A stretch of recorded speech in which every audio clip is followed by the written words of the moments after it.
Romanos, capítulo 8.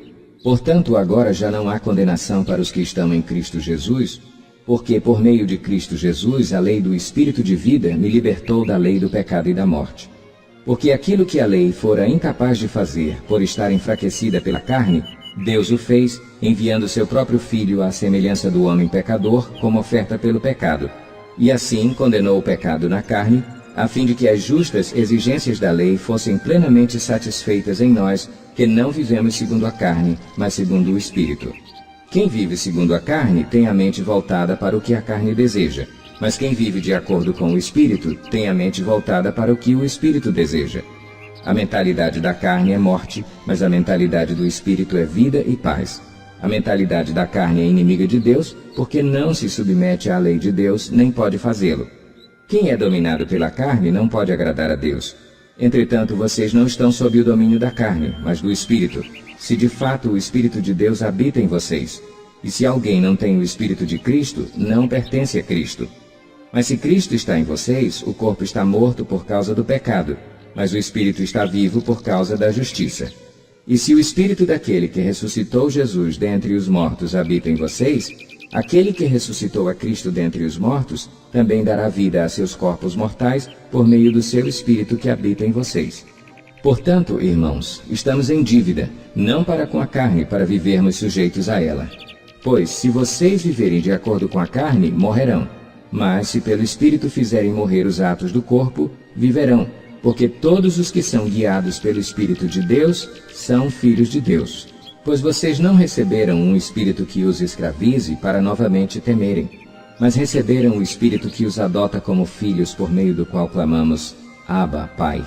O próprio Espírito testemunha ao nosso espírito que somos filhos de Deus. Se somos filhos, então somos herdeiros, herdeiros de Deus e co-herdeiros com Cristo, se de fato participamos dos seus sofrimentos, para que também participemos da sua glória. Considero que os nossos sofrimentos atuais não podem ser comparados com a glória que em nós será revelada. A natureza criada aguarda com grande expectativa que os filhos de Deus sejam revelados, pois ela foi submetida à inutilidade, não pela sua própria escolha, mas por causa da vontade daquele que a sujeitou, na esperança de que a própria natureza criada será libertada da escravidão da decadência em que se encontra, recebendo a gloriosa liberdade dos filhos de Deus. Sabemos que toda a natureza criada geme até agora, como em dores de parto. E não só isso, mas nós mesmos que temos os primeiros frutos do Espírito gememos interiormente, esperando ansiosamente nossa adoção como filhos, a redenção do nosso corpo. Pois nessa esperança fomos salvos. Mas esperança que se vê não é esperança. Quem espera por aquilo que está vendo? Mas se esperamos o que ainda não vemos, aguardamo-lo pacientemente. Da mesma forma, o Espírito nos ajuda em nossa fraqueza, pois não sabemos como orar.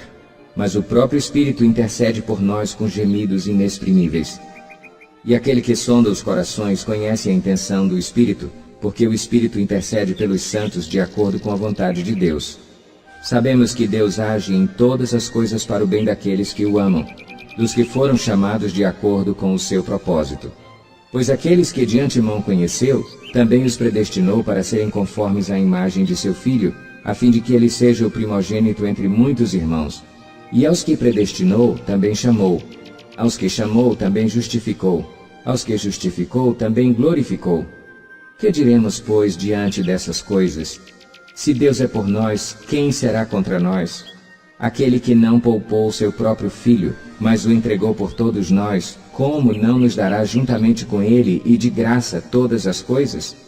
Quem fará alguma acusação contra os escolhidos de Deus? É Deus quem os justifica. Quem os condenará? Foi Cristo Jesus que morreu, e mais, que ressuscitou e está à direita de Deus e também intercede por nós.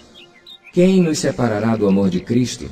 Será tribulação, ou angústia, ou perseguição, ou fome, ou nudez, ou perigo, ou espada? Como está escrito, por amor de ti, enfrentamos a morte todos os dias, somos considerados como ovelhas destinadas ao matadouro. Mas em todas estas coisas somos mais que vencedores por meio daquele que nos amou. Pois estou convencido de que nem morte nem vida, nem anjos, nem demônios, nem o presente, nem o futuro, nem quaisquer poderes, nem altura, nem profundidade, nem qualquer outra coisa na criação será capaz de nos separar do amor de Deus que está em Cristo Jesus, nosso Senhor.